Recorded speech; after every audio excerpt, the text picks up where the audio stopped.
5 o'clock tomorrow, two of our South East teams will know whether they can pop the champagne corks and toast promotion to the third division and must summon up one last effort for the playoffs, because Maidstone and Southend both face what they hope will be their final game of the season.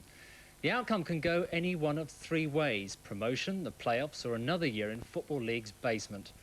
For one man in particular, tomorrow is the next step up a familiar mountain.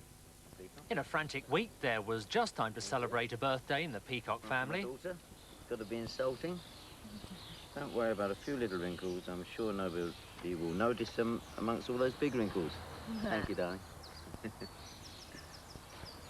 But that's about all there was of a 45th celebration, as Keith and Maidstone head towards the most important match in their brief but memorable league history. OK, Jason, let's just start off in there for the first playoff. So all we're doing, go across by the cone. Despite the monotony of more than 200 training sessions in the last 9 months, the smiles say it all. There's confidence and plenty to play for, and this despite the start to the season when they won 2, drew 1, but lost 7. I think if I was to be absolutely honest, we thought, well, if we can hold our own in the 4th division on our first season, we'll be more than pleased. After 10 games, I thought, well, if we can just come second from bottom, I'll be delighted. We weren't expected in our first season ever to get into this sort of situation.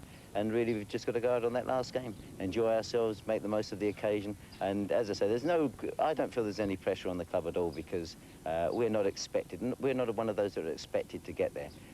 But I'll tell you what, we may be difficult to beat. Especially with the type of goal-scoring power which other managers envy. Between this man, Mark Gall, and leading goal scorer Steve Butler, they've netted 50 this season between them. And just when their supply seemed to run dry, up popped Jason Lillis with 9 in 10 games. He, like Peacock, left Kent rivals Gillingham. Peacock was sacked there, of course. They were both in the wilderness for some time before their fortunes revived in the yellow of Maidstone. You say bad time at Gillingham. I had a bad last day at Gillingham.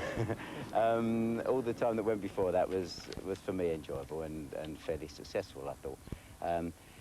I went to QPR for 18 months, and I did say when I left Gillingham that I'd be back. I didn't know where or when, and when this opportunity came along, and obviously I had to thank Jim Thompson for giving me that opportunity. And it is personal satisfaction to help to get a team together. But Keith's not the only member of the family with a heavy Saturday ahead of him. His son Gavin, a former Gillingham player, is now with Bournemouth. They need to win at the weekend to stay in the 2nd division and hopefully avoid the prospect of playing against Dad's lot on the way up to the 3rd division.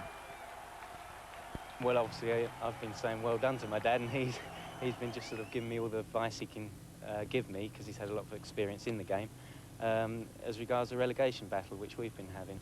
But I think, you know, it'd be great for Maidstone if they did go up, because it's a good little club and I think it's going places. You know, you can love us, hate us, but you really haven't been able to ignore us this season, that's for sure. And this is how they stand going into tomorrow's final game. Even Southend, seemingly comfortable in 3rd, aren't guaranteed a place in the playoffs.